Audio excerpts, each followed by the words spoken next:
President Uhuru was president of this country, we had finance bills every year. But it's only one that had very serious contention, and the only contention that was there was the increase of VAT. In fact, the introduction of VAT on fuel of 8%. Mr. Speaker, the KWANZA regime has been in office. This is less than 2 years. And the second finance bill they have brought to this House and the first one have elicited so much contention from Kenyans that I think there's something seriously wrong. Mr. Speaker, in fact, let me say this, that the controversies of the 2023 finance bill, before we even get to this one, even, in fact, got a nickname for our head of state, because Kenyans out there are calling him Zakayo, the tax collector. Mr. Speaker, we must move from that concept of ensuring that every year we impose punitive taxes on Kenyans. Mr. Speaker, Kenyans have not even recovered from the negative effects of the 2023 finance bill.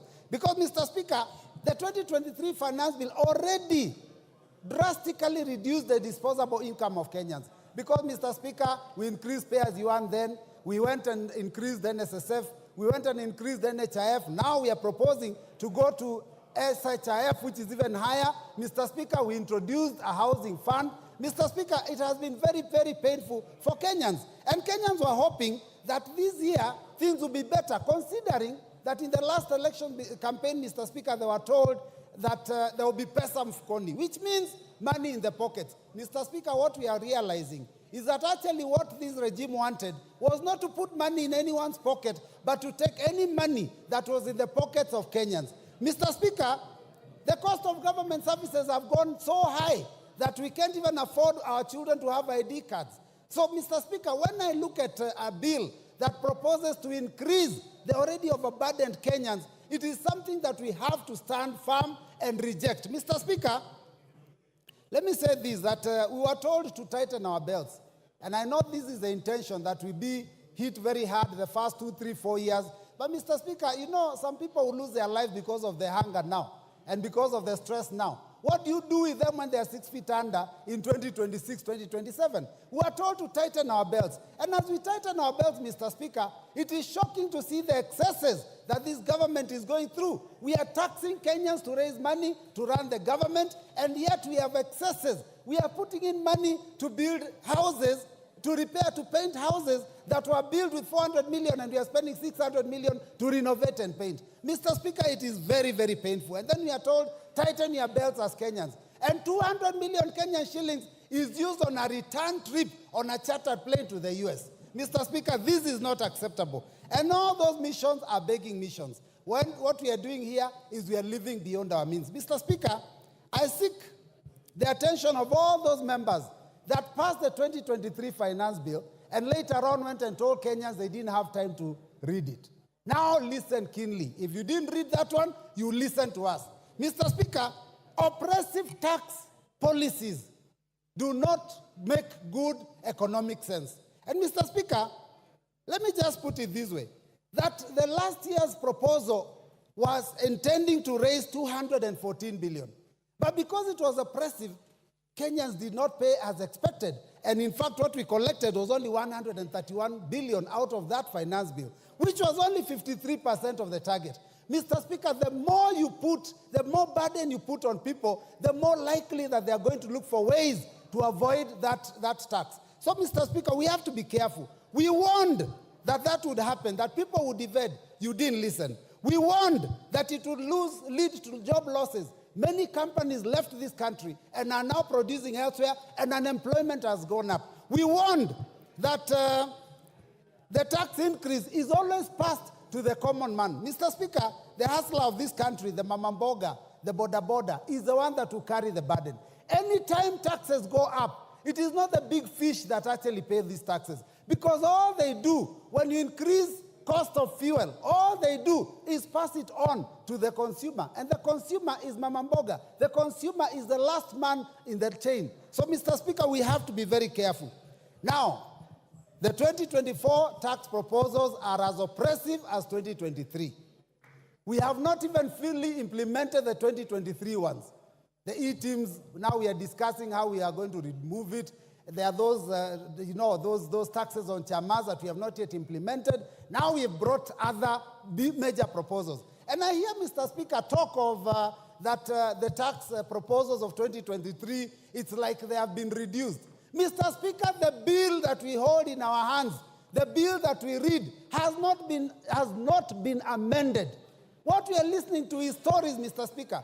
Because when we go to the committee of the whole House, what guarantee do we have that the proposals we've been told about here will pass? We can be hoodwinked into believing that those things will be passed, and when we pass this bill, the last minute it is opposed and we lose out. So we are going to oppose it from the beginning up to the end. Mr. Speaker, this proposal on VAT on bread, Mr. Speaker, I don't even know who could conceive such a thing. You have put your hands in the pockets of salaried Kenyans, business people. People have been made to pay for profits that they don't even make on turnover tax. And now you want to tax our children because you're putting your hands in the pockets of our children. Because the biggest consumer of bread are our children in secondary school, because that's where they spend their pocket money. Mr. Speaker, some of these are totally ill-advised. Mr. Speaker, VAT on financial services, VAT on money transfer, VAT on M-Pesa, those were, I do not understand who was thinking, what were they drinking, what were they smoking when they came up with those ideas. Mr. Speaker, it is very unfortunate. 20%, 25% excise duty on edible oil, import duty. Mr. Speaker, these things, 2.5% on motor vehicles, these ideas were preposterous.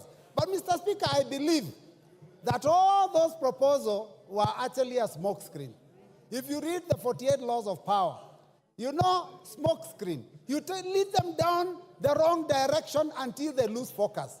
What has happened is that we have concentrated on those ones that were very clear, but the real intention was to do what this committee has proposed. That suddenly, after we think that things are okay, they increase RMD, road maintenance levy, road development levy, and the import duty. That is what the intention was. In fact, the net effect is likely to be that this finance bill may be collecting almost as much, if not more, than the previous proposal. So, Mr. Speaker, I stand in solidarity with those Kenyans that said that this must be rejected in totality. Mr. Speaker, I want to ask the Inspector General to stop interfering with Kenyans when they are exercising their democratic right of picketing, because Kenyans have a right to defend themselves. When they see the Constitution being mutilated, when they see their pockets being ravaged, when they see their children being unable to go to school, to put food on the table, they have every right to defend themselves. Inspector General, can you concentrate on defending the country and stop interfering with Kenyans? And this revolution, which is unfortunately a kindly revolution, Mr. Speaker, it is unstoppable. Because when we were in the streets, you could call Raila Amolo Odinga, you could call Stephen Kalonzo Musyoka and ask them to tell the troops to go back. Who do you call when you pass this bill? So I reject and I vote, I reject. Thank you, Mr. Speaker.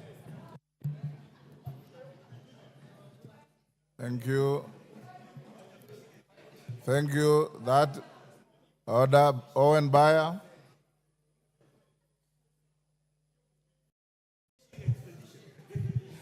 Thank you very much, Honorable Speaker. Honorable Speaker, coming to speak on the finance bill on the heels of my counterpart from the minority is interesting, because I tried to get at least something from Honorable Mbui that he was saying that was useful and a contribution to the finance bill, but I couldn't get any. I just heard him shout about maandamano and all that. But we forgive him. We forgive him. Forgive him. I want to start by saying this, Honorable Speaker. Honorable Speaker, the finance bill is one of the very important documents that comes to Parliament. It is part of the budget cycle. That somehow, as we go through the budget cycle, our finance bill will come to the House, Honorable Speaker. We have the opportunity now to look at Finance Bill 2024. Honorable Speaker, a finance bill is usually a document of revenue-raising measures. But this finance bill must be looked together with the budget statement and the budget that we passed in this house. The finance bill complements the budget that we passed in this house, Honorable Speaker, that we have to raise revenue, resources, that we can finance the budget. So these two documents must be looked together, Honorable Speaker. Honorable Speaker, when we received the budget, the finance bill in this house, we tabled it here.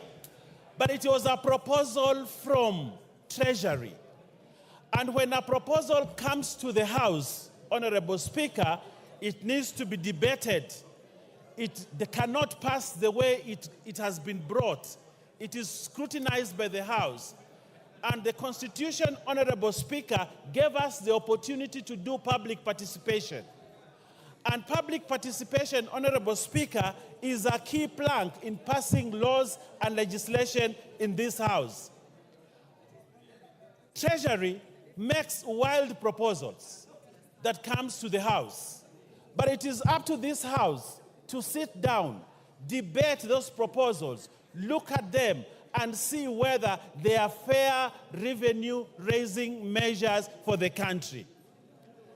Honorable Speaker, we have had a thorough public participation, one which Kenyans spoke their feelings about the finance bill. Honorable Speaker, Kenyans talked to the committee. Kenyans raised their voices about contentious issues in the finance bill. And those issues were captured by the committee, a committee that includes members from the minority and also includes members from the majority. And Kenyans had, the committee had, and they made changes to the finance bill. Honorable Speaker, the House itself has, in third reading, the power to make amendments to the proposals that came from the Treasury. So therefore, Honorable Speaker, at this time to say that we reject the finance bill in total is to reject the mandate that you are given by the people. The people gave you mandate to debate, hear, approve or not approve, and that is the process that we are undertaking, Honorable Speaker. Honorable Speaker, the budget created a deficit, and in dealing with a deficit for a budget, there are three ways you can look at: reduce the budget, borrow, or tax. Those are the three things that you need to do when you're dealing with a budget for you to finance a budget. You either borrow, you either reduce the budget, or you tax to be able to finance a budget. All these measures are available to this House, Honorable Speaker, to make a decision on how we go forward. But Honorable Speaker, allow me also to say, did the committee listen? Yes, the committee listened on the proposals that were brought from Treasury. And Honorable Speaker, it is important to note that the proposals that were made, the proposals that we had from the Treasury, did not go unchanged by the committee, Honorable Speaker. And I would like, Honorable Speaker, to just note a few things. The proposal on 16% VAT on bread was dropped. And there's a proposal in the report that be dropped.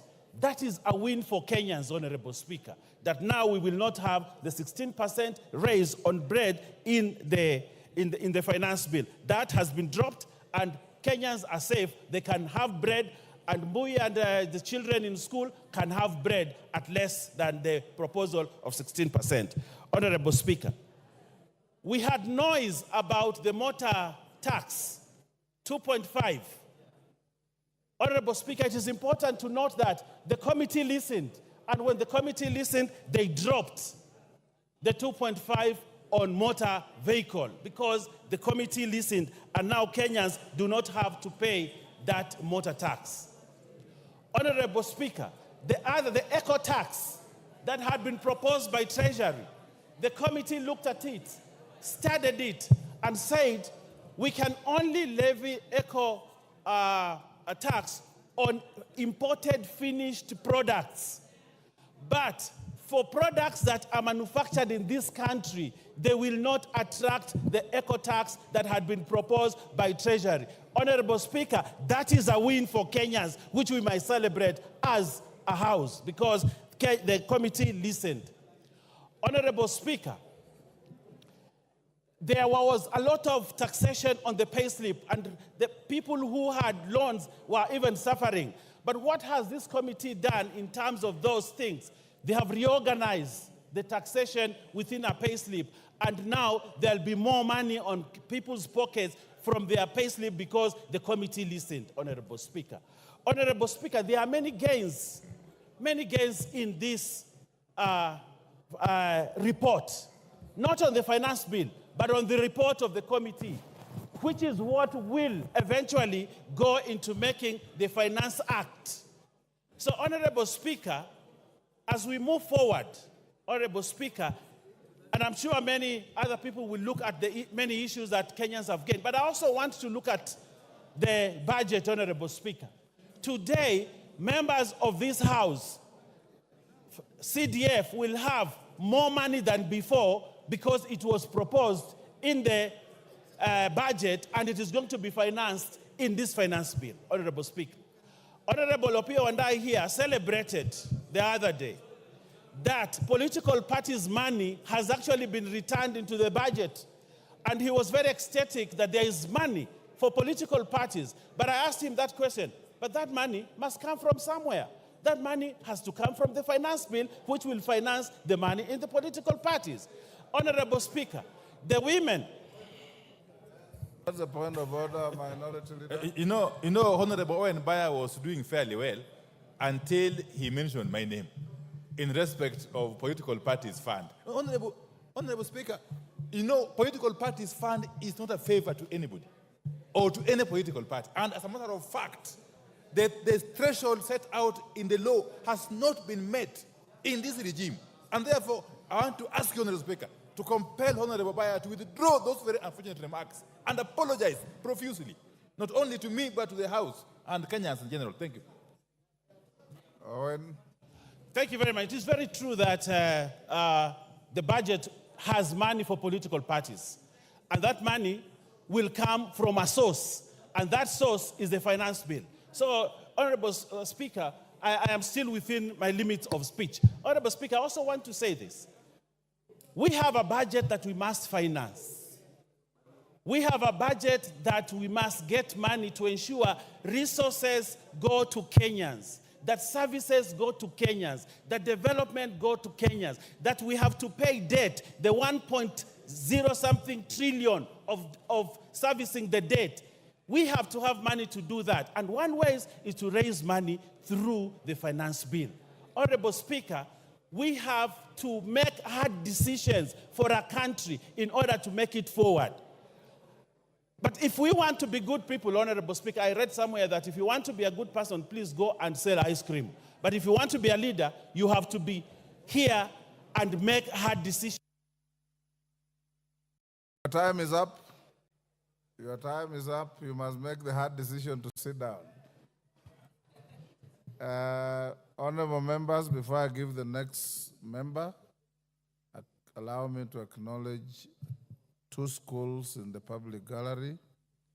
Kibirisha Boys Secondary School from Bori, Meru, and Tiga High School from Mara, Tarakaniti. On your behalf and on behalf of myself, we welcome them to the House of Parliament.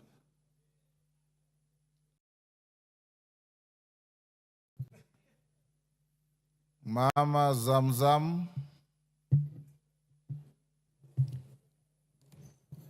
Asante sana Mheshimiwa Spika, na mimi niweze kuchangia mswada huu wa Finance Bill 2024. Mheshimiwa Spika, Mheshimiwa Spika, Wakenya wameamka, na mimi nataka niwaambie wenzangu ambao wako kwenye serikali.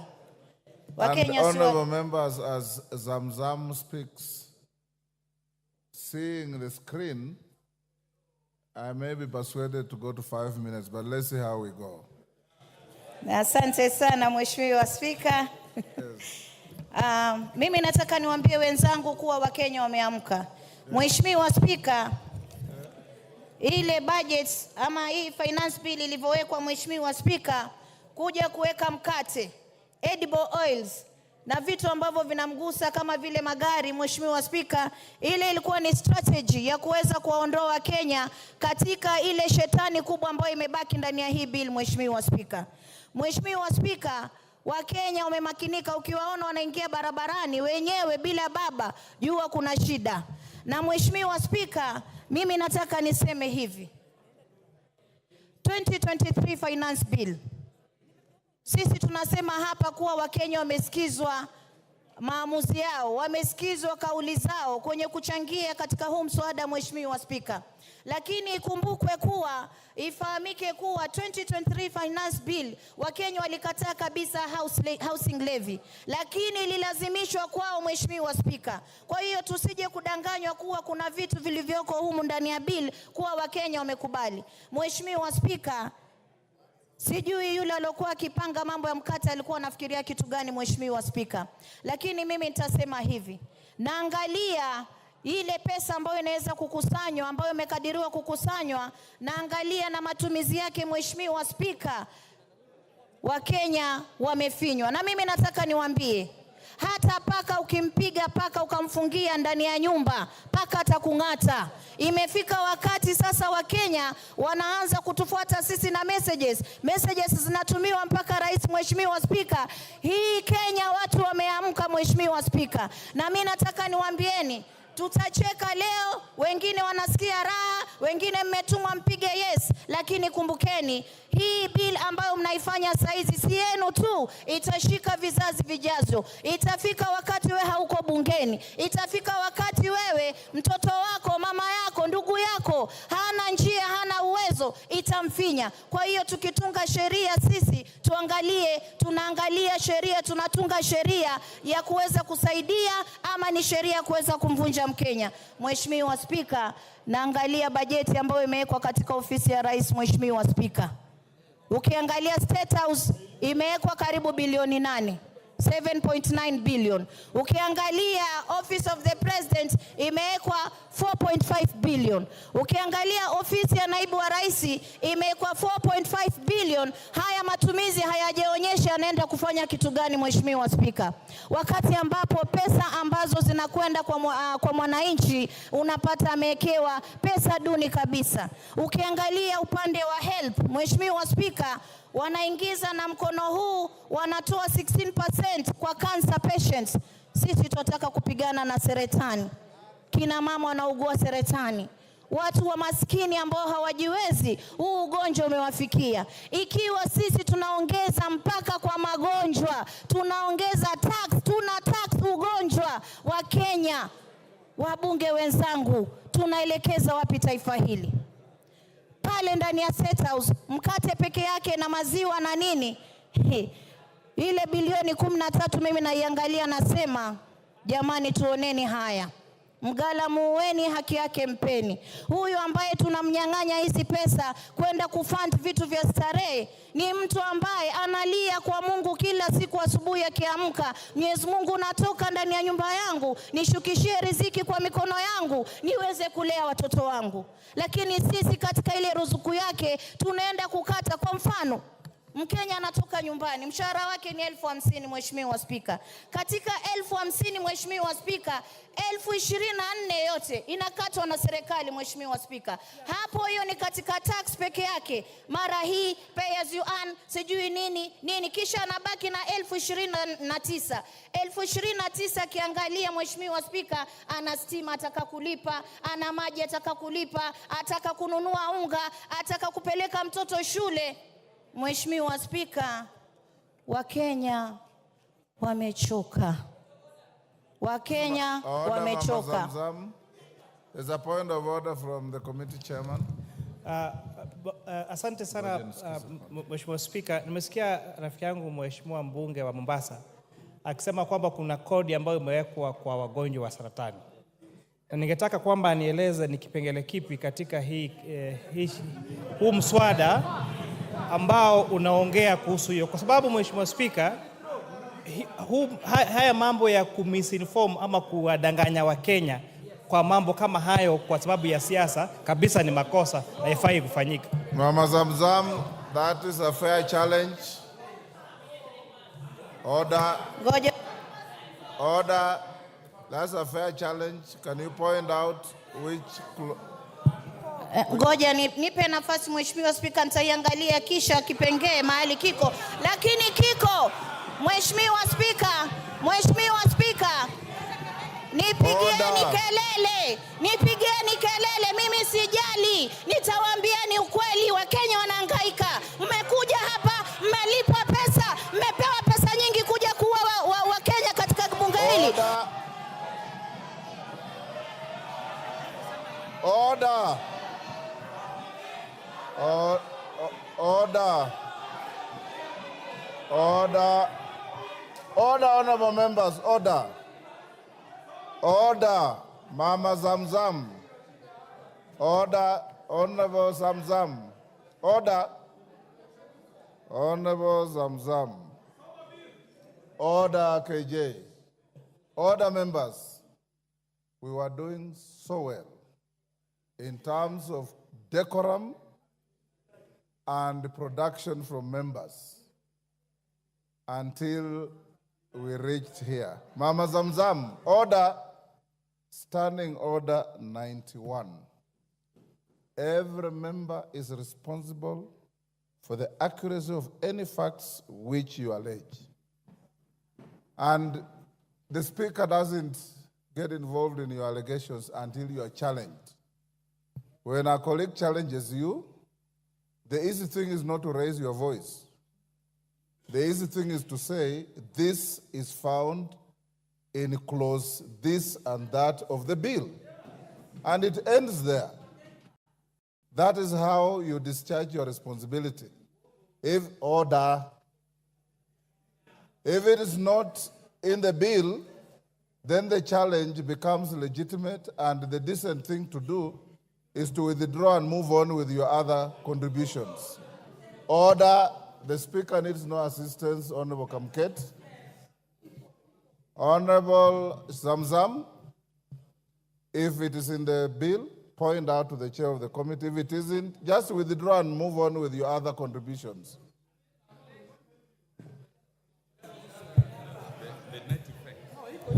Order. We are going to have orderly debate. Mama Zamzam. Asante sana Mheshimiwa Spika. Nafikiri nimechanganyikiwa na ile import duty na hii ya hospitali.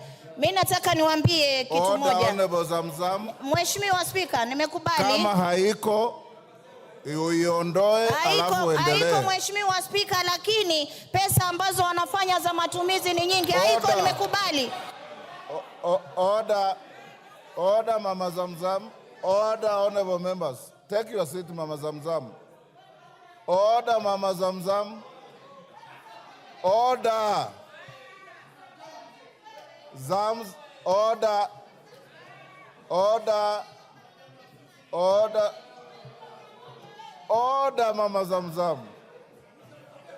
Mama Zamzam. Order. Mheshimiwa Zamzam, wewe ni mheshimiwa na mama wa heshima, na mimi nakuheshimu sana. Wewe huongea Kiswahili sanifu na huwa unasema mambo yanayoeleweka. Kuanza kuchibisana na wenzako across the floor ni kushusha heshima yako.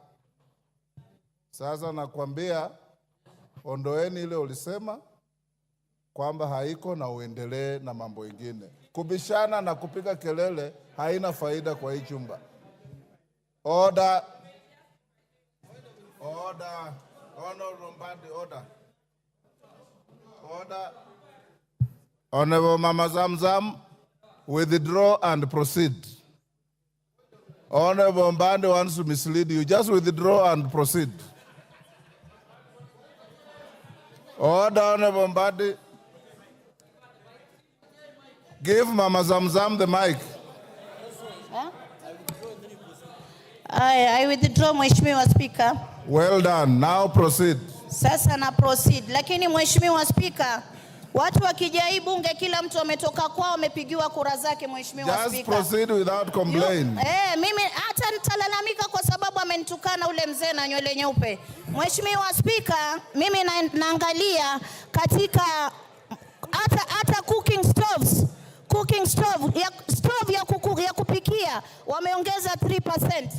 Wameongeza 3%. Naangalia motorcycle, Mheshimiwa Spika, wale wa mabodaboda ambao walipromisiwa mambo itakuwa shwari, tutafanya hivi, bodaboda wameongezewa 3% katika custom values. Mheshimiwa Spika, hawa pia hata tairi ya gari ya bodaboda, ya wheelbarrow, tairi ya kushika wheelbarrow. Mulikuwa mnaweka tairi, wheelbarrow iko na tairi. Wacha. Kwa fuel kama mmeongeza shilingi 9, mumeongeza kila mahali. Kama mmeongeza shilingi 9 kwa mafuta, mumeongeza bidhaa zote. Mheshimiwa Spika, mimi nataka kuambia mgala muweni haki yake mpeni. Nyinyi mlidanganya wananchi, mkasema bodaboda, mama mboga mtakuja kuwasaidia katika jumba hili. Mmepewa 100,000. Order. Yes, Honorable KJ. What's your point of order? Mr. Speaker, I'm standing on a standing order that provides for a member to be relevant when they are debating. Mr. Speaker, the honorable member has been on a tirade, misinforming this House and by extension misinforming the nation on gossip that has been peddled on social media and headlines. This gossip is what she has crept into the House, Mr. Speaker. And Mr. Speaker, the point... Take your seat. Honorable members, order. Order, honorable members. I want us to have decorum in the House. And from now going forward, when you stand on a point of order, tell me which standing order you're standing on. And Honorable Zamzam, the etiquette of debate is such that when a colleague says point of order, you immediately resume your seat. You don't lose your time. You resume your seat, you hear the point of order, and then you proceed. What you are doing is wrong because the moment you hear point of order, you are raising your voice and menacing your colleagues with fingers and so on. It is not good. Finish up your contribution. Your time is almost up. Asante sana Mheshimiwa Spika. Mimi nimalizie nikisema pengine nikiongea na sauti hii ndio Wakenya watanielewa. Mimi nataka niwaambie Wakenya mumeuzwa na serikali mliochagua. Mkate, edible oil na gari ilikuwa ni mchezo wa drama. Sasa shetani yuko ndani ya bili, pesa wamejilimbikizia ya starehe, ya kufanya mastarehe zao. Wakenya mmesaulika, sisi upande wetu tunasema mtusaidie kujisaidia. Asante sana Mheshimiwa Spika. Mr. Speaker, I stood up on a point of order that I was wanting for you to superintend over, standing order number 91, that a member should be responsible for the statements they make on the floor. Mr. Speaker, all the matters that she has prosecuted do not exist in the finance bill that we are debating. She's talking about tires. She's talking about wheelbarrows. She's talking about issues that have been canvassed here by the finance chair, where he explained very well that if a motorcycle is to be assembled in Kenya, it is not subject to some of these taxes. Order. But she is misleading the nation by making it look like this exists in the finance bill, Mr. Speaker. Mr. Speaker, kindly find her out of order according to the provisions of our standing. Order. Thank you. Unfortunately, KJ, she has already left the floor, so I cannot make a ruling against her. Secondly, honorable members, you have a bill before you. You also have a report Order, members on their feet, take your seats.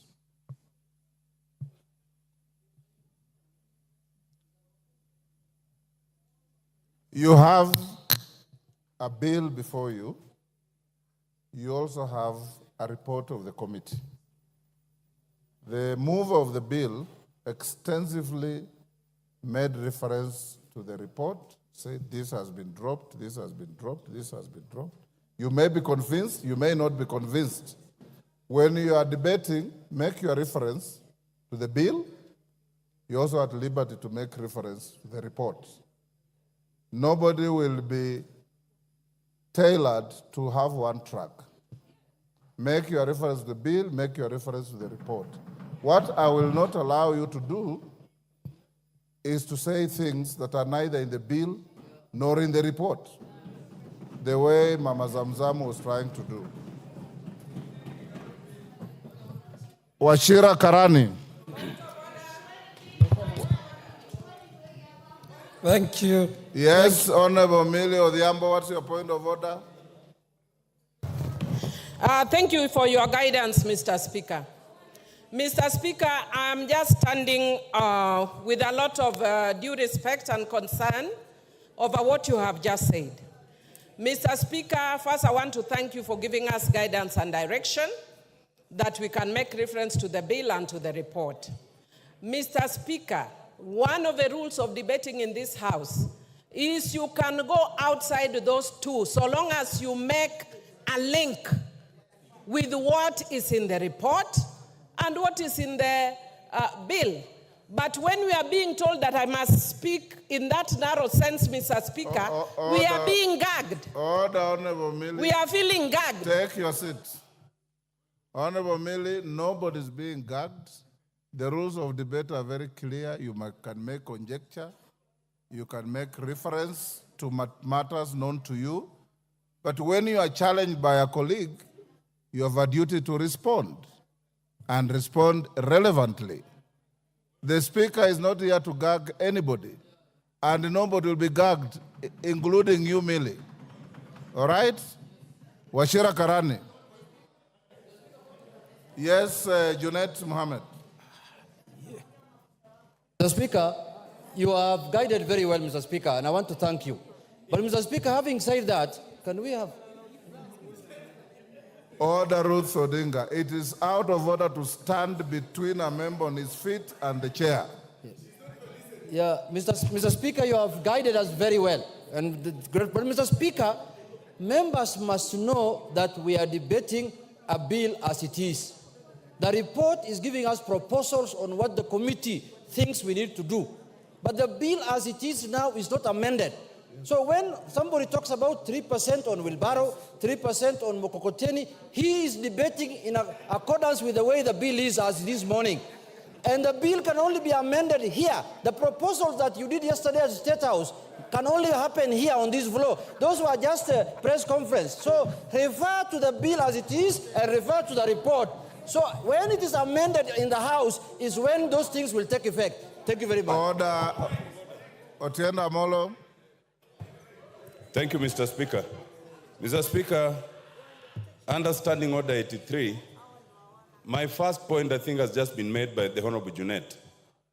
It is important, Mr. Speaker, that the majority does not diminish debate on technicalities. Everything that the chairman said in terms of what will be amended is yet to be moved. So we are at liberty to discuss everything on the bill as it is. And in that respect, we cannot be limited. Mr. Speaker, number two, the Honorable Didmas Barasa is wearing an unparliamentary hat. Could you please guide him to be parliamentary? I'll be coming back, Mr. Speaker, on your earlier ruling on these matters, but that will be later. But could the Honorable Didmas Barasa stop wearing that village hat that he's wearing here? Thank you. Honorable members, the issue of the bill before the House, and I'm sitting here listening to all of you. I listened to the mover of the bill, and he said, this bill contains this, but at committee stage, I'll drop it. That becomes part of your Hansard. So when you attack the bill, which you have the right to do, it is only fair also to make reference to what your colleague said. You can still say, Order Wanjala, I am not giving you any CAG rules. I'm simply saying the Hansard is there to bail out people. So when your colleague stands up after you have attacked something and says, when I presented the bill, I already said this, it's legitimate. But everybody debate the bill as is before the House. That is the bill that we are debating. But don't lose sight of the report which you already have, which I encourage you to read. Wachira Karani.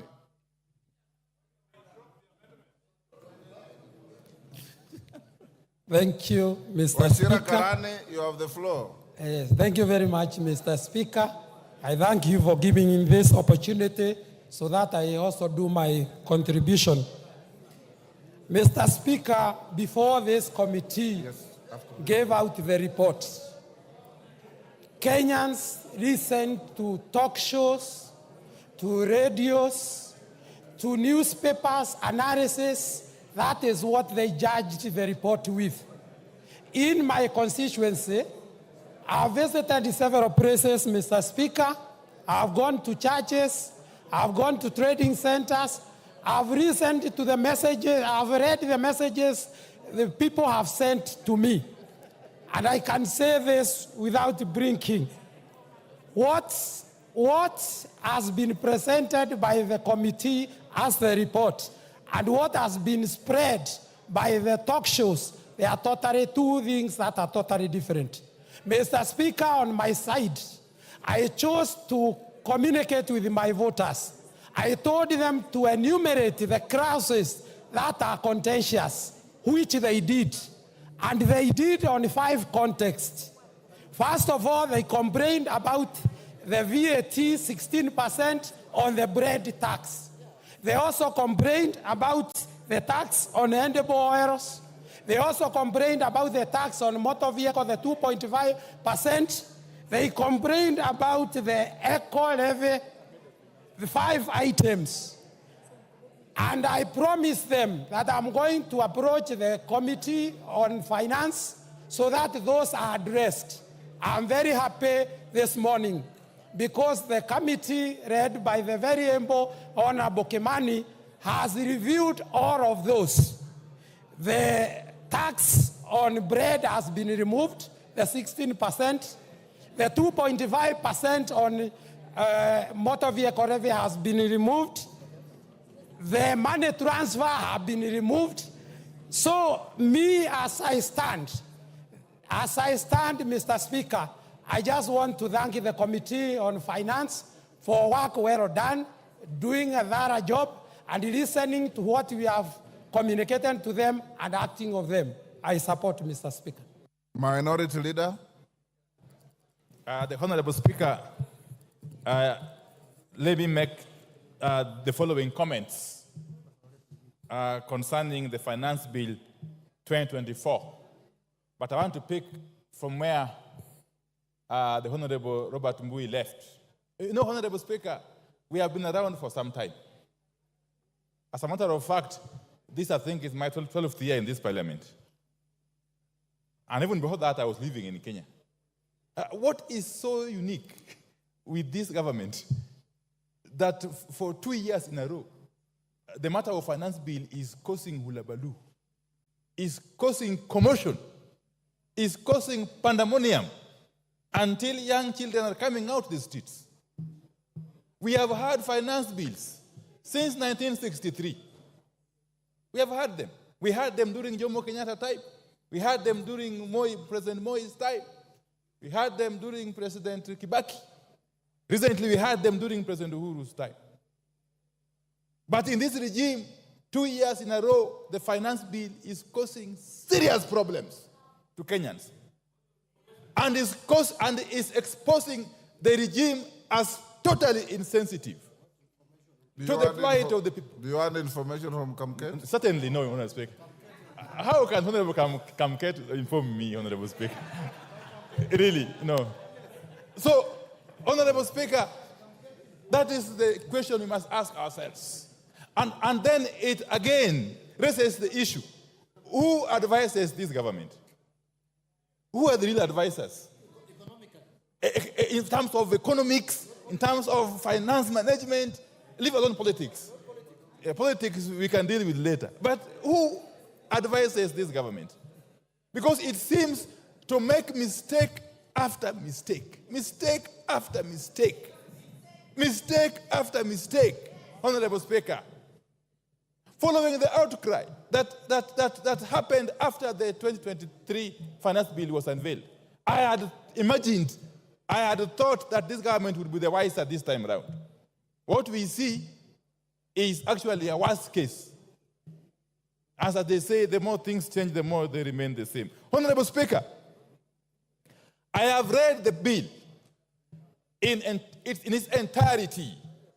I have similarly read the report of the committee chaired by my very good friend, Honorable Kimani Kuria. Honorable Speaker, if you look at the report of the committee and together with the amendments it is proposing to make on the bill, then you come to the conclusion that actually the character, the structure of the bill is actually changing fundamentally. Fundamentally. And this flies on the face of the provisions of Standing Order 48. Honorable Speaker, at some point perhaps I would be calling upon you to consider asking the chair to withdraw the bill and introduce a new one. Because the character is changing. And why is the character changing, Honorable Speaker? Honorable Speaker, under Article 201 of the Constitution, specifically 201 sub-article A,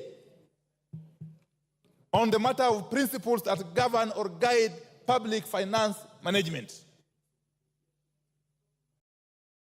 Public finance management. I don't know what is itching, Honorable Soro. Honorable Speaker, one of the principles, some of the principles that should guide the management of public finance: openness, accountability, and including public participation in financial matters.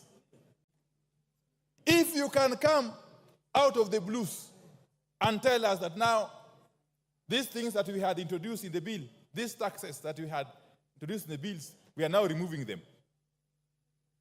It is basically going against the principles of public finance management. You are turning a public finance bill into a personal property that you can change at whims. Honorable Speaker. Yes, Chairman of... Honorable Speaker. Order, Minority Leader. Chairman. Honorable Speaker, again, on a point of order on misinformation. The leader of minority clearly read the PFM Act and talked about then if changes are made, the allegations making them then significantly that bill would have to be drafted. Then the question on public participation remains. Then does it mean that he is purporting that everything that the public says is just an exercise in futility and should not change? Otherwise, then why were we involving taxpayers' money and time to reason to the members of the public if we cannot propose changes on the bill? Minority Leader.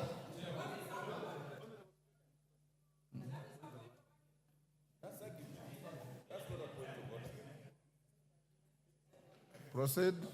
Give him the mic.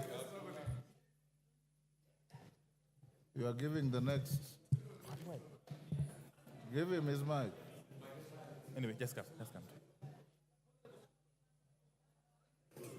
Honorable Speaker, obviously, with all the tremendous possible respect, that was not a point of order.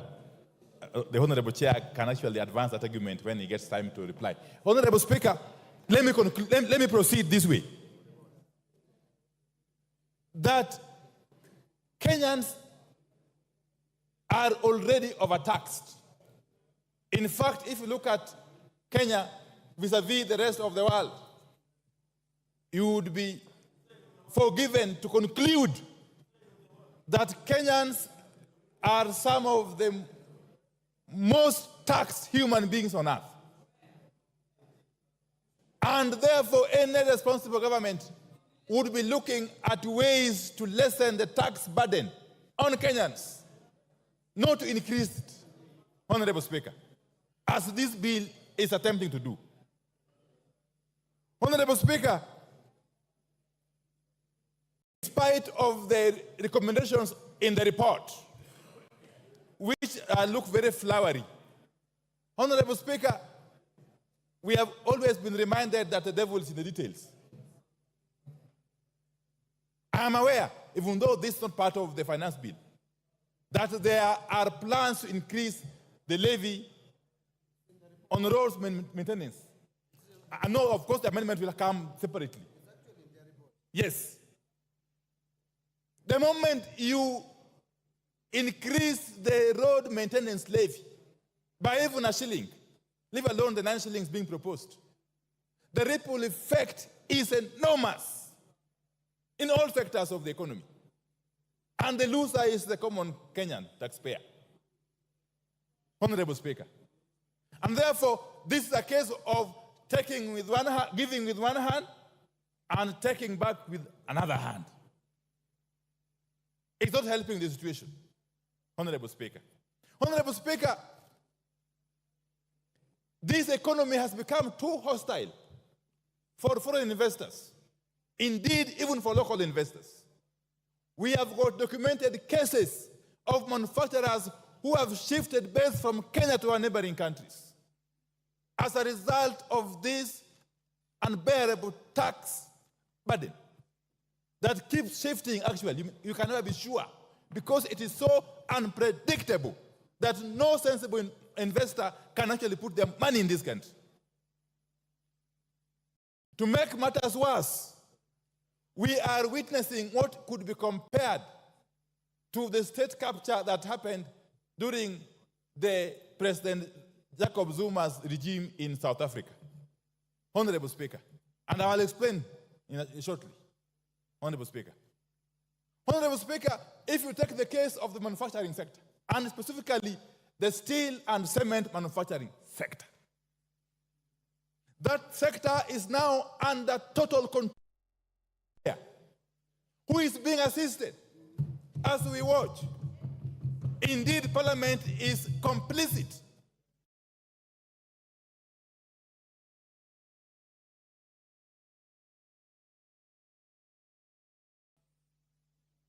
We have a case where this one particular manufacturer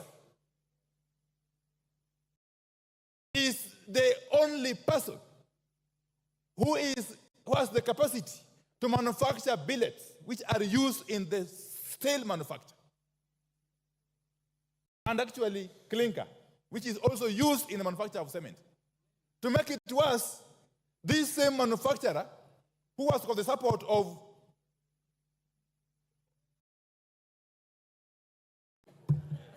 Honorable Speaker, he is compelling his competitors to buy from him raw materials. To make it worse, he is compelling them to buy at a minimum. That for you to buy from me billet or clinker, you must buy quantities worth minimum of $100,000. And you must pay me in US dollars. And he delivers when he wants. Do you expect him to compete favorably with the rest? I will name him. It is the owner of Devki Steel Company and the owner of Simba Cement. I think his name is Guru. That one. We must shame these people. We must name and shame these people. If you are to rescue our country from the clutches of state capture, Honorable Speaker, we must do so. We must do so. Now, I am happy. I am happy at the debate and the information that is coming out from my point of order is 91. 91. That my friend, the leader, I would like him to substantiate and give us, he said he must buy from me, he must do this and this. Where did he say? Where is that factual information? You can do better by giving us, a record of what he said. other than hearsay, Honorable Speaker. You can do better than just say things. Order, Honorable, both of you are veering off the track. Let's avoid the temptation to dismatch people who cannot defend themselves on the floor. Go on, Minority Leader. Yes, please. Sorry. So I will leave that at that. But Honorable Baya, stop holding brief for these characters. You know, it doesn't help. Let me tell you, from my experience in this parliament, they'll never really assist you in the constituency. Honorable Speaker, you know where we have now reached is a situation of helplessness. No wonder young boys and girls are coming out in their numbers on the streets and facing police truncheons and water cannon and tear gas, something which is unprecedented, Honorable Speaker. It reminds me of a play by the celebrated Professor Francis Mbuga, that is Betrayal in the City. Honorable Speaker, I know you are a literature person. If you read that play, I read it long ago. You read it, yes. There's a character by the name Jasper Windu, okay? He was in a situation, he was actually lamenting that we have waited for independence. We were hopeful for good things. Independence came. And now we have got nothing else to look up to or forward to, Honorable Speaker.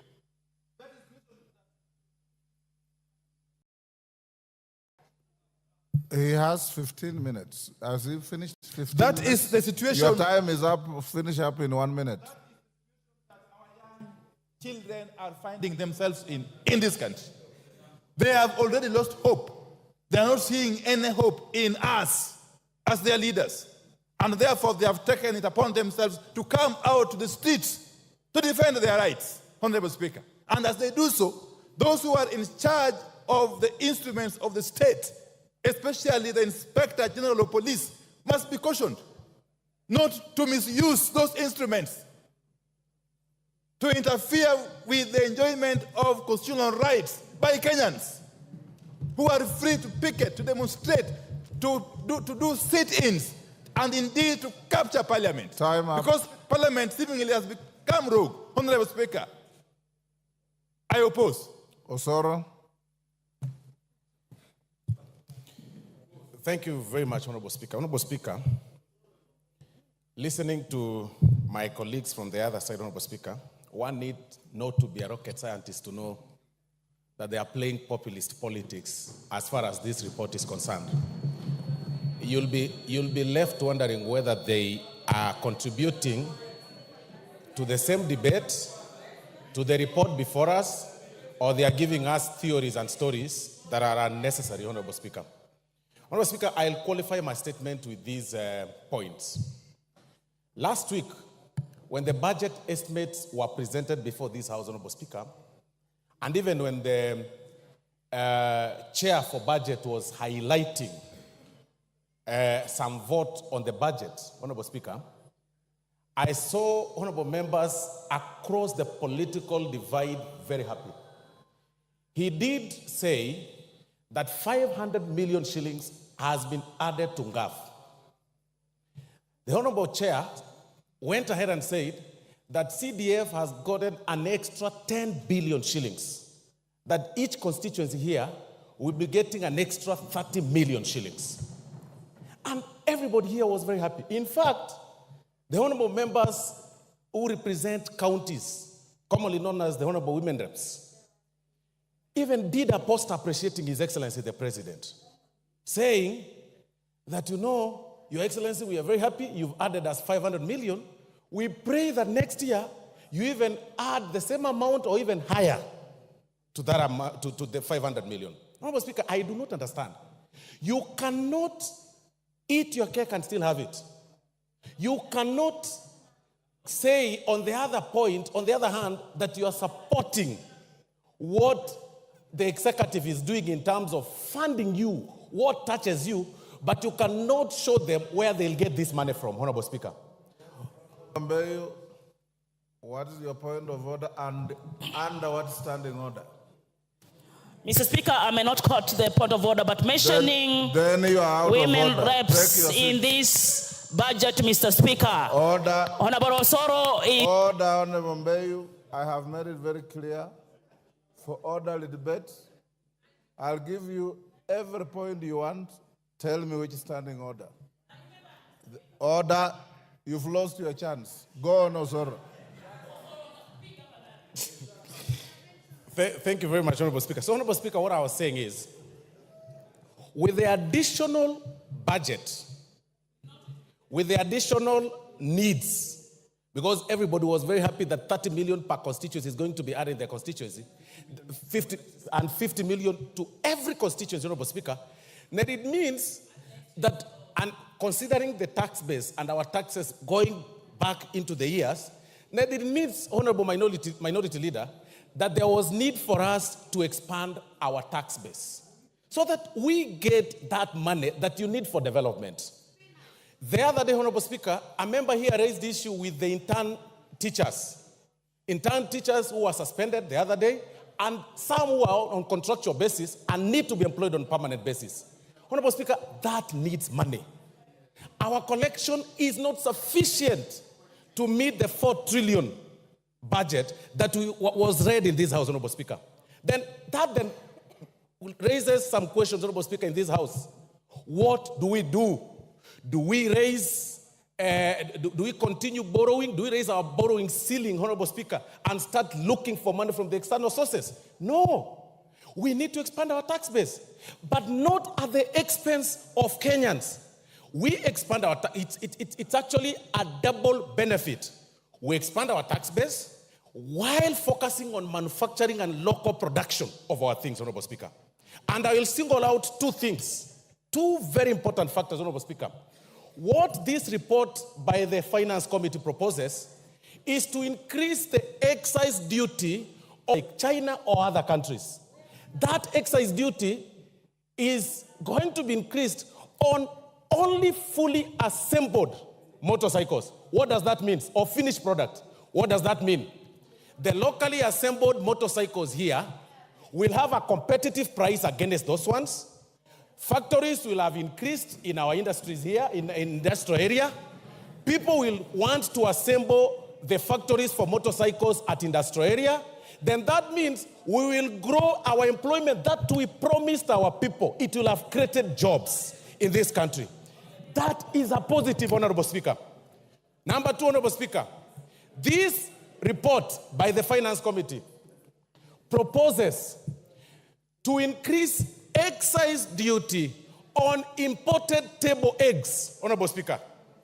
I mean, it doesn't make sense, and I don't see Honorable Clive here, who is a good poultry farmer.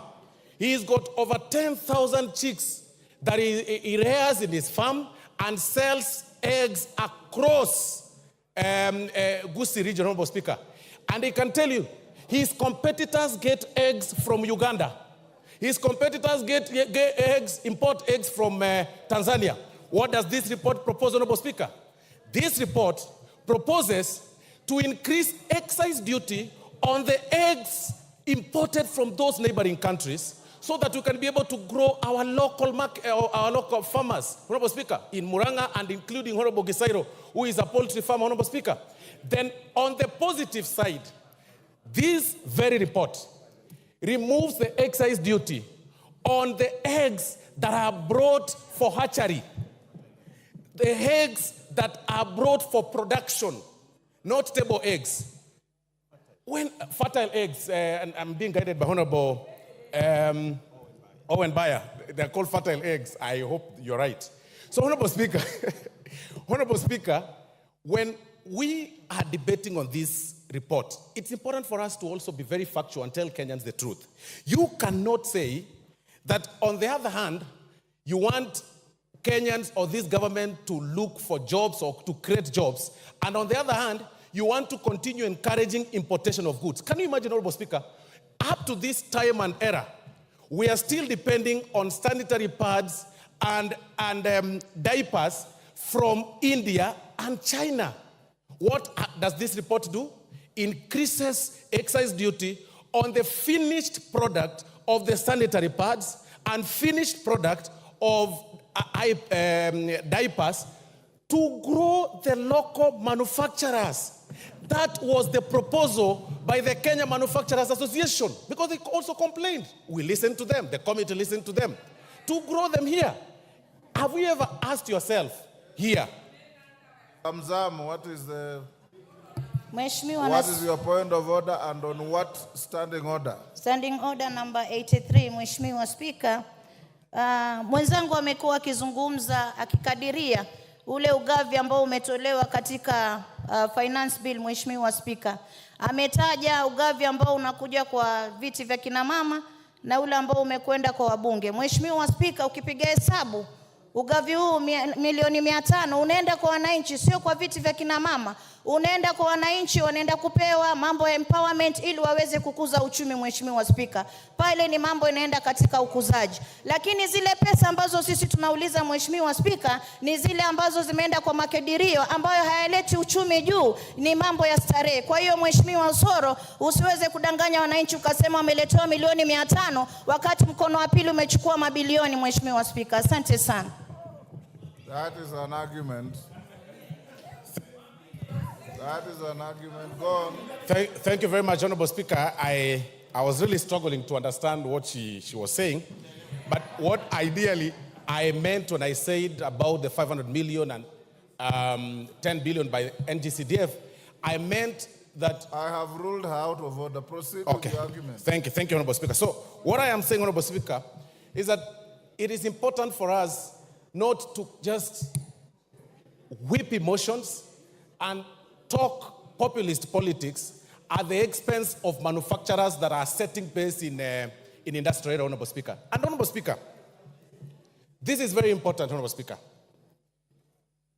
Looking at the argument by my colleagues, and even going by the report that has been proposed, Honorable Speaker, by the committee, even in this proposal that has been reduced and some other duties that have been dropped or proposals that have been dropped, there is a ripple effect on our budget. Then that means we lose about 53 billion in terms of estimates. The question this House should be asking itself, to which vote do we drop that 53 million? Do we drop by the 10 billion from the NGCDF? Do we drop 500 million from the NGAF amount?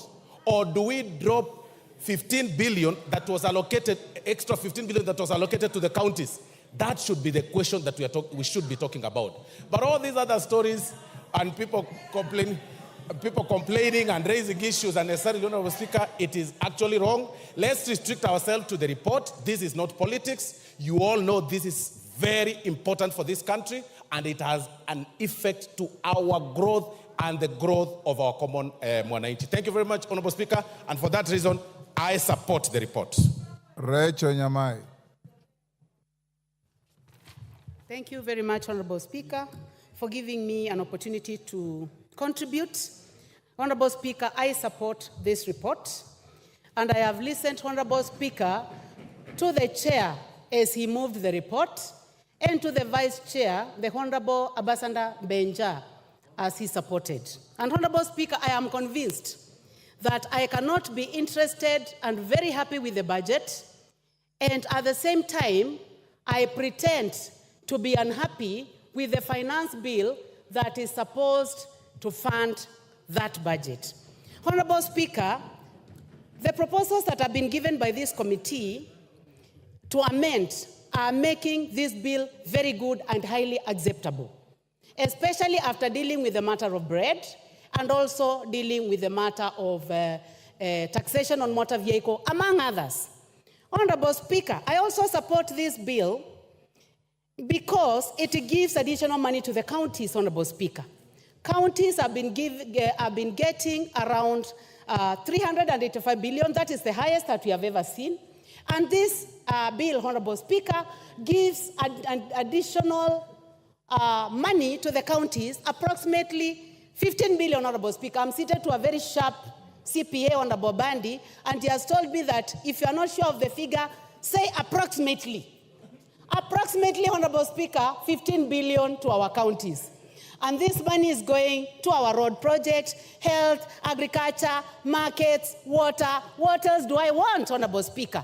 I want money to go to Kitui, to Makueni, to Machakos, to Embu County, Honorable Speaker. And listening to the Honorable Cecily Mbarire, Honorable Speaker, she says that the most difficult thing to do is to raise money for the counties. On source revenue, OSR, Honorable Speaker, this bill is in the right direction to giving additional money to the counties. Honorable Speaker, this bill provides additional money to CDF, the best fund in this country. Honorable members across the divide, the best monitored, the most evaluated, the most successful is getting 30 million, Honorable Speaker, per constituency, Honorable Speaker. Members on the side where I'm seated, well, where I used to be in AZIMIO, members who are seated on this side, Honorable Speaker, should be the ones supporting this motion because of additional money to CDF. Because our children are going to get more money. Honorable Speaker, yesterday, I watched a girl that I've been paying fees for. Let me stick to the motion. It's standing order.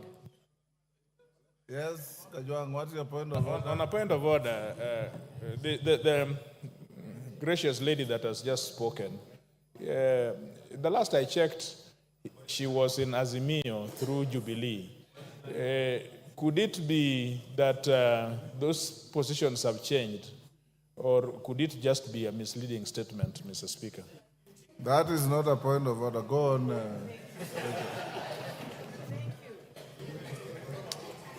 Thank you, Honorable Speaker,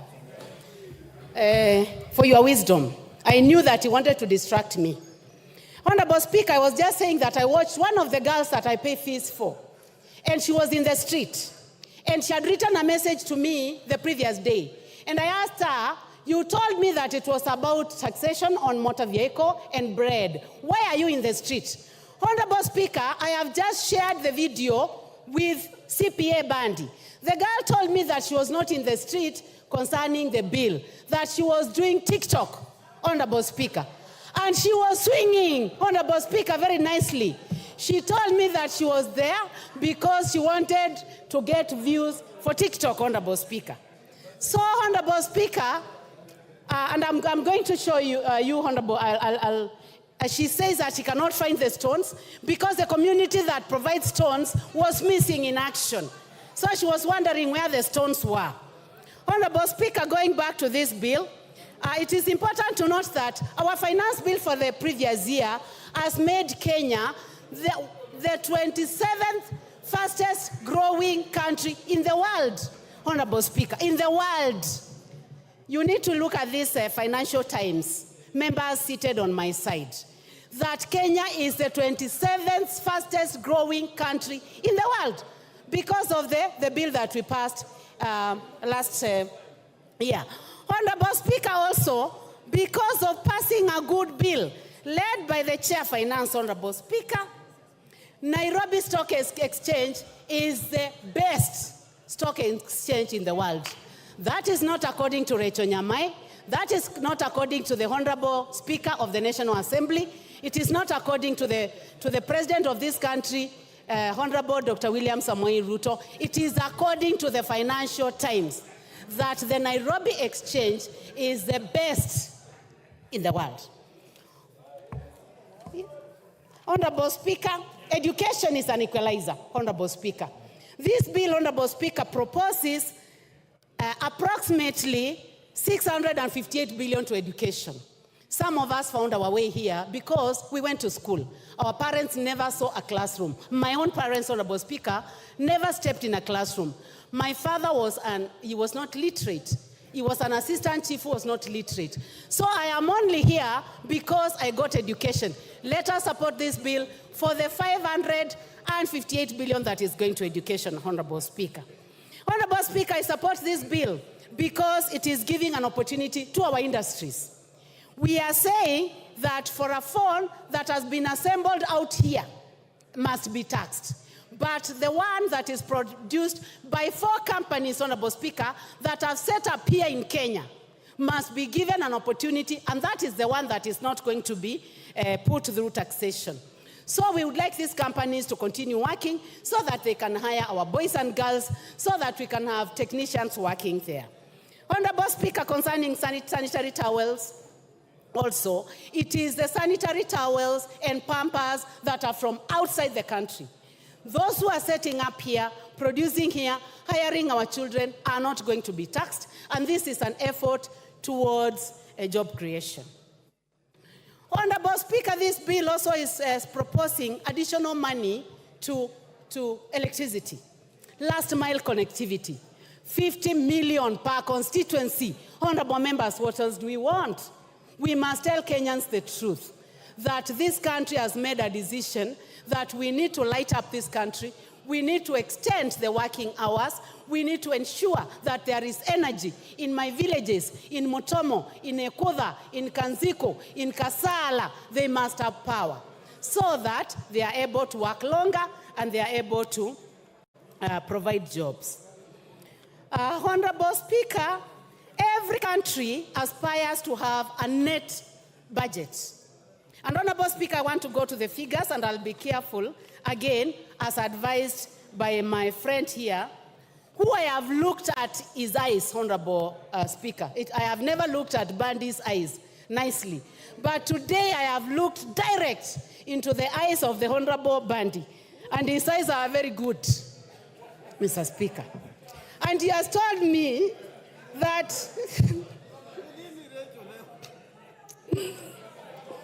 Let me finish, Honorable Speaker. 2021, 2022, the deficit was approximately 747 billion. 2020, 2022, 2023, Honorable Speaker, the deficit, budget deficit, according to CPA Bandy and the Chair for Finance, was 846 billion. 2023, 2024, it went higher, Honorable Speaker, 908 billion. And now, Honorable Speaker, courtesy of a good budget committee, led by the Chair, Honorable Kimani Kuria, the deficit, proposed deficit, Honorable Speaker, will be 597 billion. Honorable Speaker, Honorable William Samoei Ruto is going to provide a balanced budget for this country. Watch this space. Watch this space, honorable members. He has promised to provide a balanced budget where we will not have to borrow, Honorable Speaker. Honorable Speaker, did the committee listen to Kenyans? Yes, it did. They went all over the country. That is why they have dropped matters to do with bread taxation. They have dropped matters to do with taxation on motor vehicle, among a myriad of other things. So I am calling upon everyone, Honorable Speaker, for the love of this country, for the fact that we are not only interested in...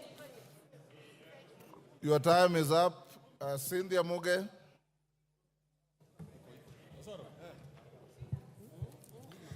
Thank you, Honorable Speaker, for giving me an opportunity to add my voice to this bill, Honorable Speaker.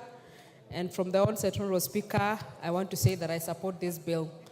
Honorable Speaker, there seems to be an acute insufficiency of knowledge regarding what a finance bill, Honorable Speaker. And when I heard and listened to people, Honorable Speaker, speaking about this particular bill, I actually went back to myself, Honorable Speaker, and I was wondering, is it me who doesn't know what a finance bill, or it's other people who don't know?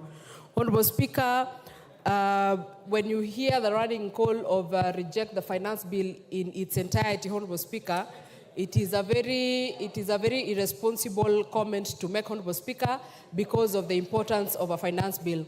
Honorable Speaker, allow me to, Honorable Speaker, link the finance bill and the appropriation bill.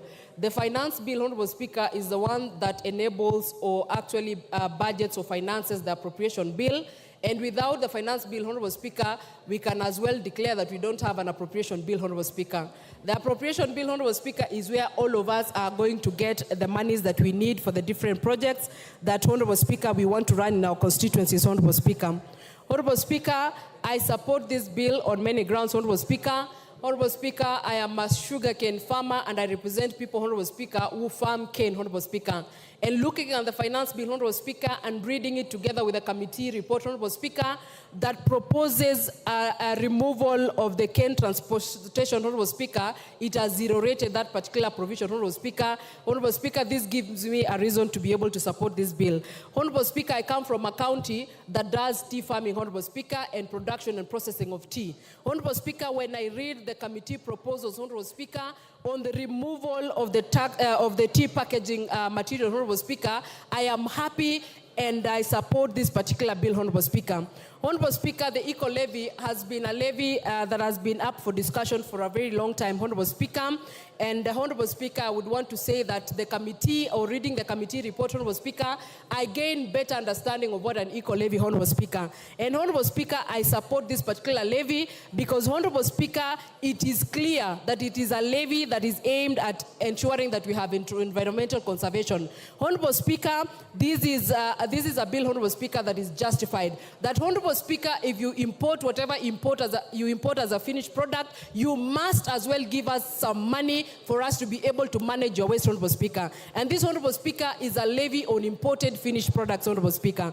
Honorable Speaker, there is a levy that has been put, Honorable Speaker, on onions, potatoes, and table eggs, Honorable Speaker, that are imported. Honorable Speaker, this is the true spirit of Kenya, Honorable Speaker, that we support local production and support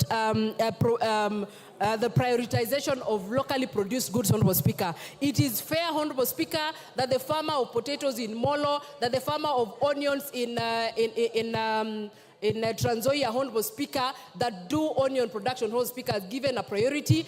If you feel like you need to import, you must then, Honorable Speaker, be able to pay higher, a better and a bigger price. Order, Cynthia. Yes, Otienda Molo, Senior Counsel. What's your point of order? And what standing order? Mr. Speaker, I rise under standing order number 90. I have listened carefully as my colleagues on the other side are speaking. But I'm aware, Mr. Speaker, that under standing order number 90, especially 92, one must declare pecuniary interest. And I'm aware that my colleagues attended a meeting, and Honorable Soro is looking straight at me, where pecuniary interactions, this morning, were undertaken. Could any member speaking start by declaring their interest that I have pecuniary interest and then they support? Thank you, Mr. Speaker. Order, Honorable Otiende Amolo. You are grossly out of order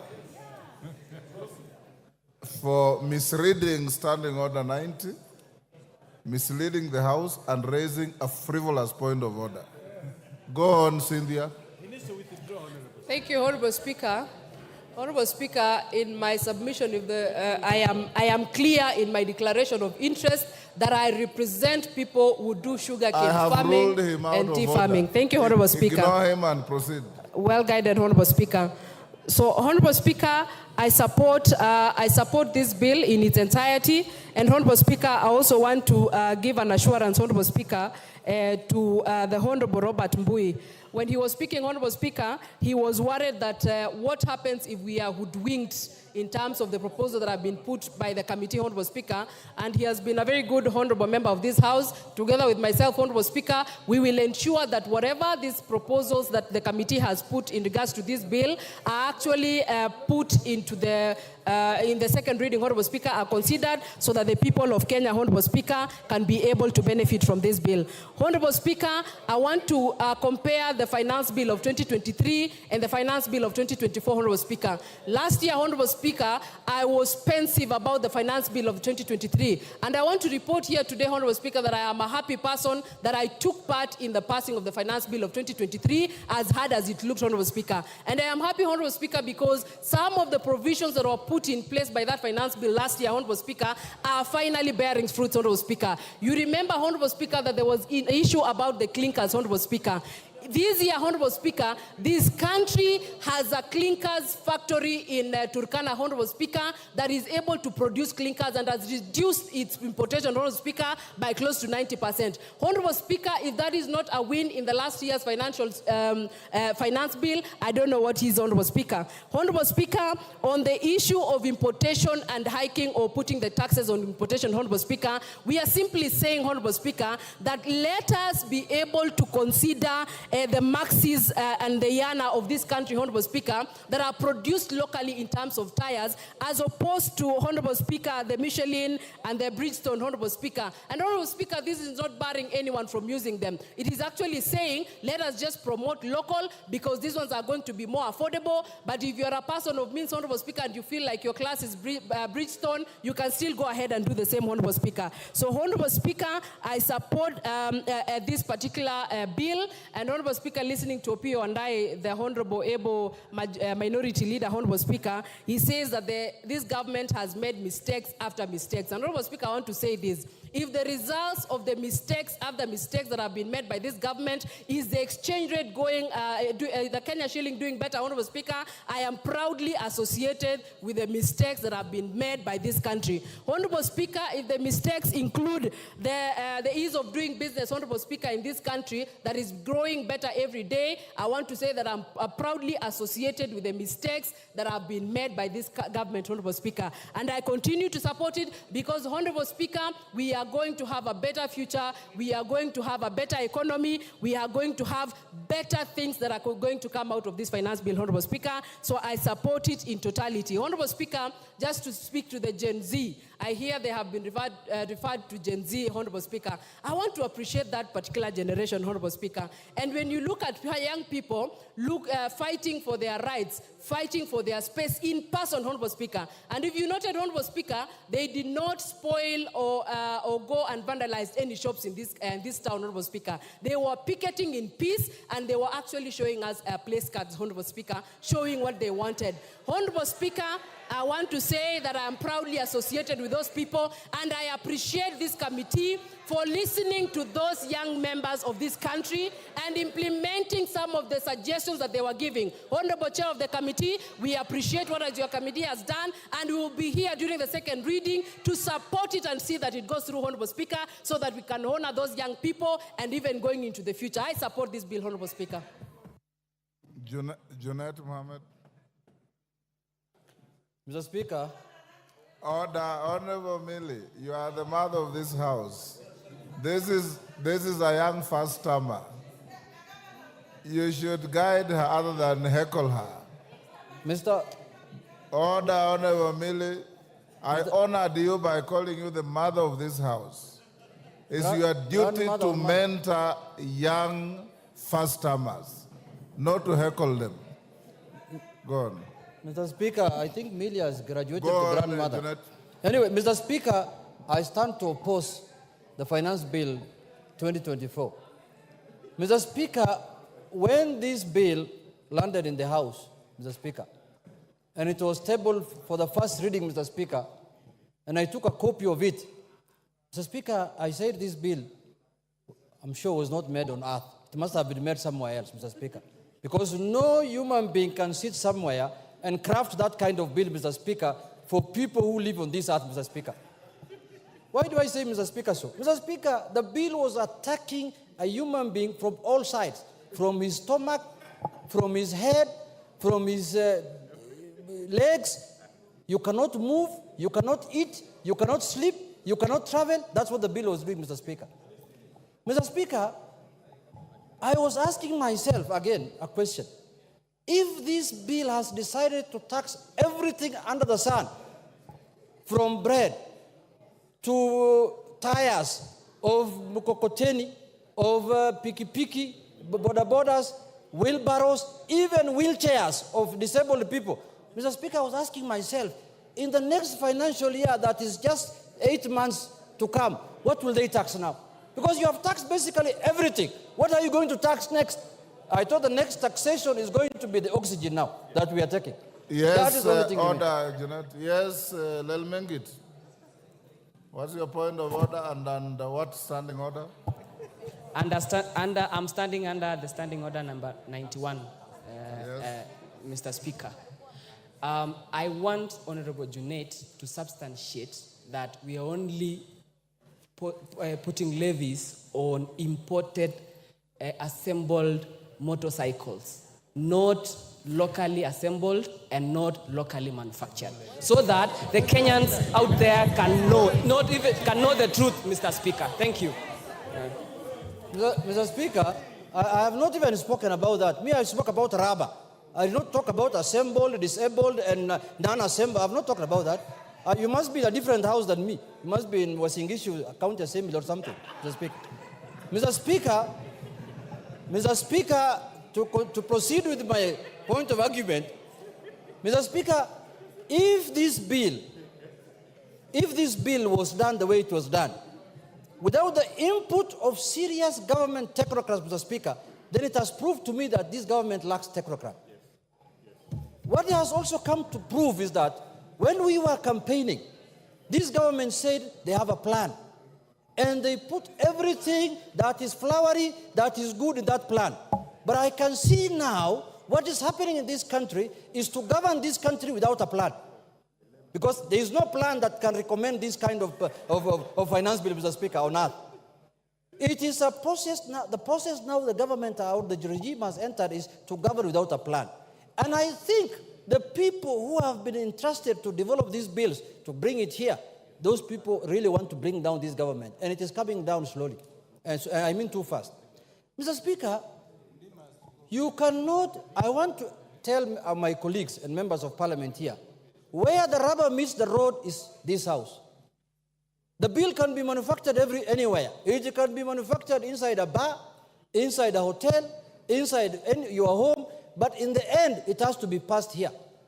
And that is why they say there is no taxation without representation. Now, it is us, members of parliament, who will be held responsible for taxing Kenyans, not the authors of the bill. Those people, they will be found nowhere.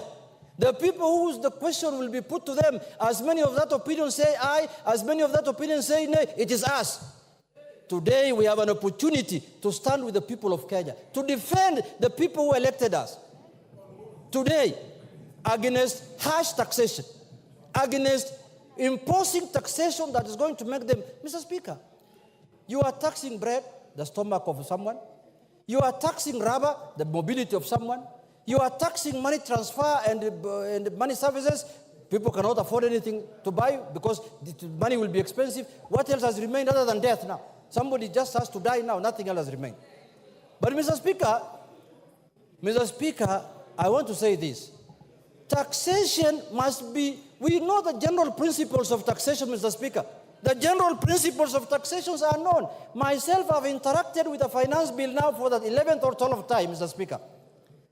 The tax must be equitable, must be simple, must be efficient. Now, we are, before last financial year and the other year, we were discussing, for example, I-tax. Now, today, we are coming with E-teams. Tomorrow, we shall come with K-tax. Mr. Speaker, how many times are we going to change the process of taxation in this country? We are discussing here economic growth. You want to tell me this kind of bill will enhance economic growth in this country? Is that what you're telling Kenyans? Mr. Speaker, let me say this. Yes, Honorable Junet, there's a point of order from Kamket. Under what standing order? Mr. Speaker, I rise under standing order number 176. And Mr. Speaker, just a moment. The Honorable Junet has spoken very vehemently against the bill. He has powers under standing order number 176. I have read the report of the committee, and there is no dissenting opinion. The members from the minority side have supported this bill. His own members that he, as the minority whip, has nominated to the finance committee. If he is true to his word, can I challenge him, Mr. Speaker, to exercise his powers under Standing Order number 176 to de-whip those members. Junet. Mr. Speaker, you see, we are now on the plenary of the House. We are not in a finance committee. And the decision of the bill will be made on the floor of this House, not in the committee. But I know where Honorable Kamket is coming from. I know when you collect cattle, you share with everyone. But now this is different, Mr. Speaker. We are in a different scenario. Now we are in the floor of the House, Mr. Speaker. We are not dealing with cattle. But having said, Mr. Speaker, you know, when you are interrupted like this, you lose your thought process, Mr. Speaker. But let me come back to what I was saying. Mr. Speaker, this bill, I can see the committee in their own wisdom have proposed certain changes. That's a step in the right direction, but that's not enough. That's not enough. Because there are more other things that we need to deal with, and we need to bring amendment on them or shoot down the bill in its entirety, in totality. Mr. Speaker, let us be sensitive to the people of Kenya. Now I've lost my time. I can see I'm being told your time is up. Let us be sensitive to the people of Kenya. Because it is the ordinary person who's paying for what we are processing here. It's not us, Mr. Speaker. Mr. Speaker, if we are going to make life difficult, for example, Mr. Speaker, last year we passed a finance bill here, which is a Finance Act of 2023. How much money have we collected using that? We did not reach our targets. Now that is a proof that higher taxation does not yield to higher revenues, Mr. Speaker. Lower taxation yields to higher revenues. If you make the taxation process easy and simple, and which everyone wants to pay, that is when you will collect money. But when you tax it highly, people will look for ways to evade it, people will look for ways to not to pay it, and that is the norm. It is not all over the world. It is not rocket science. So let us... Is up, Didymus. Your time is up, Janet.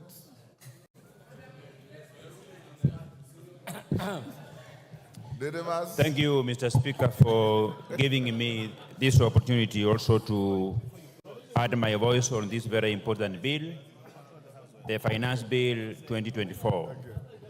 Honorable Speaker, in making a decision as to whether I support or oppose, I am guided by three things. First, that is very important, and the country must understand this, Honorable Speaker. There is no country across the world that has developed without the support of the local manufacturers. We have been lamenting for very many years, Honorable Speaker, that Kenya as a country is one-way traffic. We are only importing. Mr. Speaker, it is a fact that we have manufacturers who have set up their factories in our country. They have just employed less than 5 people, and what these manufacturers do, they just import finished products to distribute, yet they get all the support from the government of Kenya and from the taxpayers, Honorable Speaker.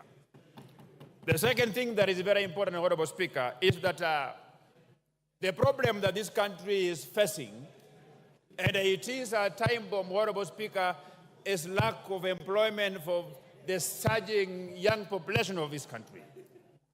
The government alone cannot absorb millions of Kenyans who are job seekers. The private sector plays a pivotal role in ensuring that we have employment opportunities so that Kenyans can have the bargaining and the purchasing power to put food on the table, Honorable Speaker. So the private sector should be supported. I heard the leader of minority speak about that this country is only favoring a few individuals who are trading in cement, who are trading in steel.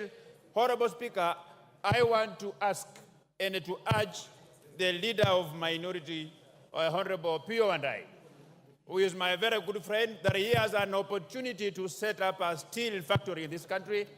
He has an opportunity to set up a cement manufacturing factory in this country. He has an opportunity, Honorable Speaker. I know that prior to the last general elections, they had so many meetings with the business community of Dubai, business community of Qatar, and Honorable KWANZA, you have got every reason to set up a factory, run it the way you want. You can even say that for you to buy from this factory, you must be wearing a black suit. Nobody will take you to court, Honorable Speaker. The third thing that is very important that made me to support this bill, Honorable Speaker, is because when those proposals were first being debated across the media houses in this country, there are a number of things that came out, and those things were punitive to the Kenyans, Honorable Speaker. These include the tax on motor vehicle, the tax on diapers, sanitary towels, taxes on motorcycles, Honorable Speaker. But we have since engaged, and I have had a robust discussion with the Chair of Finance and Economic Planning. He has assured me that the content of his report will finally make it to the areas that are going to be amended by this House, Honorable Speaker. I have also alive to the fact that as a Member of Parliament for Kimilili, I have the powers to amend this bill. I have the powers to suggest amendments, including the title of the bill, and everywhere that I feel we should change this bill, Honorable Speaker. Honorable Speaker, this bill, read together with the report, and of course also annexed on that level with my intelligence of proposing amendments to make it better, I am convinced that we are going to protect the local manufacturers. Kenya as a country, Honorable Speaker, we have been lagging behind. That even we import toothpicks, something that is made with a very low technology. That we have been importing diapers, something that even Junet Mohammed can set up a diaper manufacturing farm in Migori, Honorable Speaker. So what we are simply saying, we are saying that the rich people of this country, the very many associations that can access funding from banks in this country, that this bill is giving them an opportunity to become entrepreneurs so that they can set up factories that will be able to produce things that have been zero-rated, and they will have a competitive edge against those manufacturers who have been importing things in this country, Honorable Speaker. Honorable Speaker, we have had a discussion with the ladies of this country. I have had a discussion with girls and women from my constituency. They have raised concern about the hygiene of diapers that are imported from China. It is from this basis, Honorable Speaker, that we persuaded the Chair of Finance and Economic Planning to persuade this committee that they should consider putting an eco-levy on sanitary towels that are imported from this country while zero-rating the locally manufactured one, Honorable Speaker. Honorable Speaker, by passage of this bill, I am convinced, I am energized to look for money and set up a factory in Kimilili, a factory that will produce sanitary towels, a factory that will produce diapers, a factory that will produce toothpicks, Honorable Speaker, a factory that will produce tires, Honorable Speaker. Honorable Speaker, I have listened to the members of the other side vehemently oppose this bill, and they are saying that this bill proposes increase in taxes for tires of even the wheelchairs, for tires of wheelbarrows, for tires of motor vehicles that are used locally by very many people, Honorable Speaker. Honorable Speaker, I don't blame them. You know, reading is not very easy. This finance bill, the report that the chair, budget, and his team produced is voluminous, Honorable Speaker. And I'm not just blaming them, but because, you know, for you to read, you must be committed. So I challenge them to go down and read the report. And even if the chair of Finance and Economic Planning has proposed those changes that include zero-rating tires, that includes zero-rating eggs, that includes, Honorable Speaker, zero-rating locally assembled motorcycles.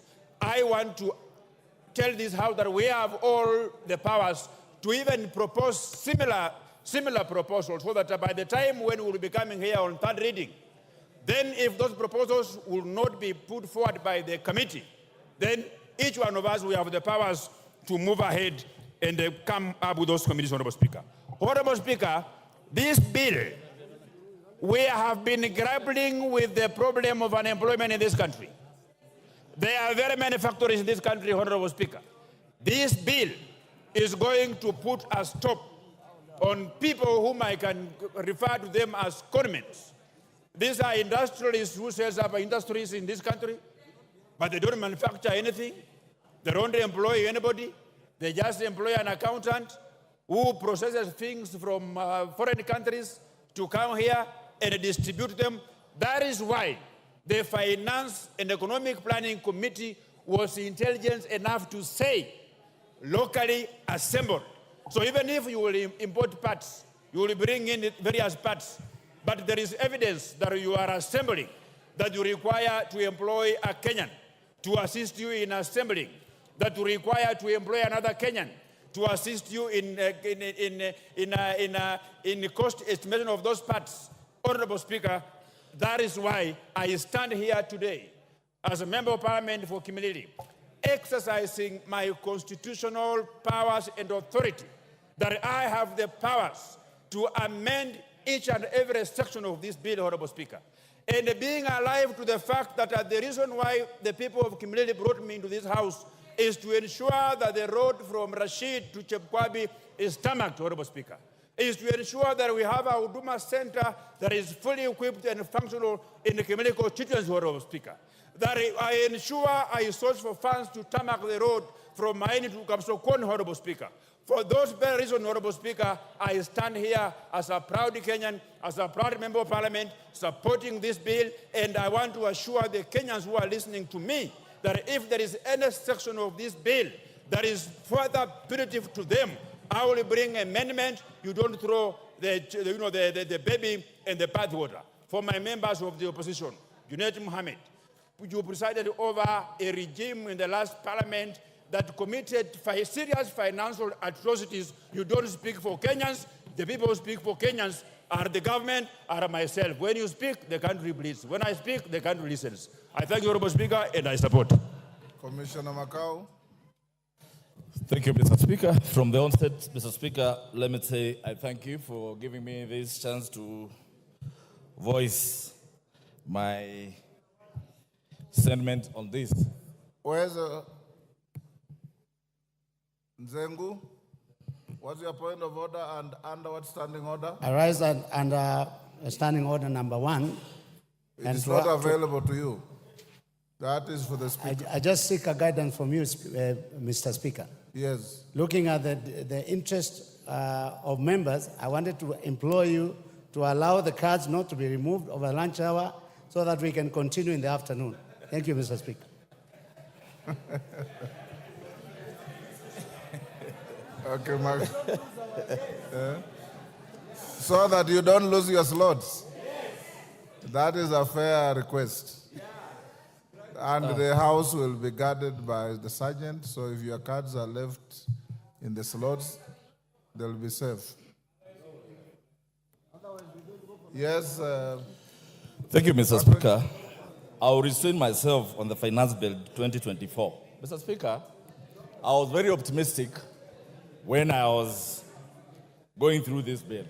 Mr. Speaker, I had thought this government is going to redeem itself, given that the bill 2023, Kenyans underwent serious suffering, given that arose from the proceeds of the 2023 bill. Mr. Speaker, when I looked at this bill, I really wondered. Mr. Speaker, I'm listening to members saying that they come from sugar farming areas. Mr. Speaker, I come from an area where bread is the order of the day.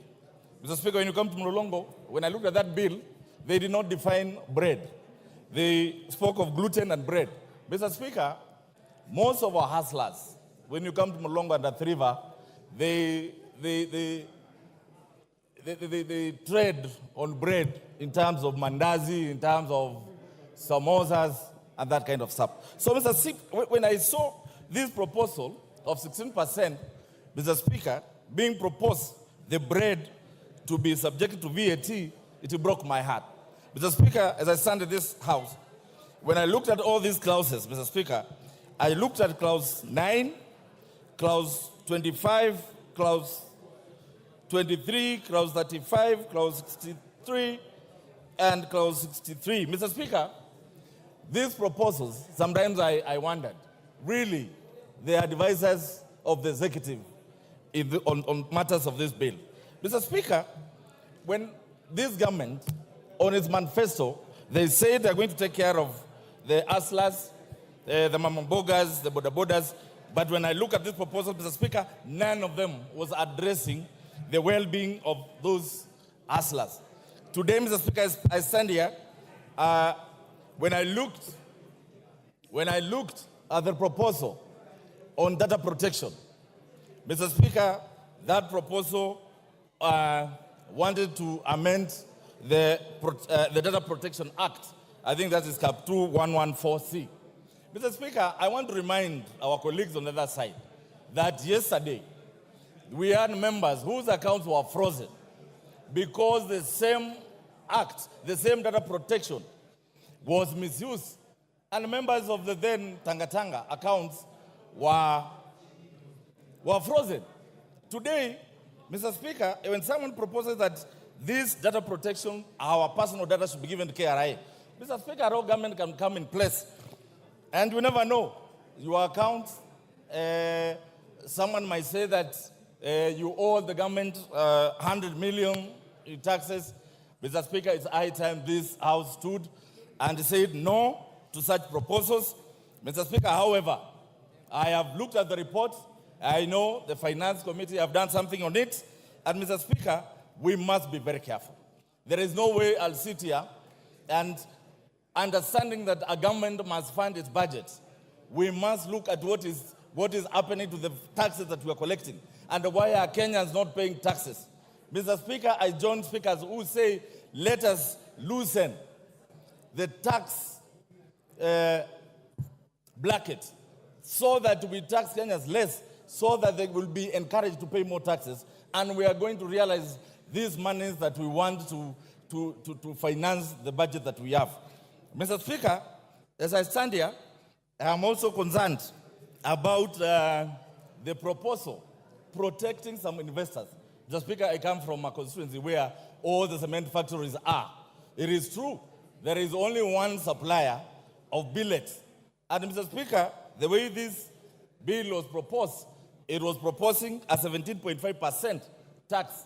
That means they were going to protect the monopoly of that investor so that no any other manufacturer will find place in the market. And I agree with members that this country needs industrialization. We cannot industrialize when we give one investor monopoly power to be the only person determining who is going to be in the steel industry. So, Mr. Chairman, Mr. Speaker, I think this one was really going to kill the industry around here. So it also applies on the clinker. Mr. Speaker, clinker is an essential element in production of cement. If we tax this cement as proposed in the bill, I think that's 10%. It means even the affordable housing that we are talking about is not going to be possible. If this bill will address on clinker being zero rated, then it means the cost of cement is going to come down and the cost of building is going to come down. Mr. Speaker, the way it is, I don't see whether this bill is going to help Kenyans. Mr. Speaker, I stand here and I oppose it in totality. Let us come back. Mr. Speaker, you accept our amendments, and as a House, we look at them so that we neaten this bill so that it's going to benefit all Kenyans. I thank you, Mr. Speaker. Order, honorable members, you may be upstanding.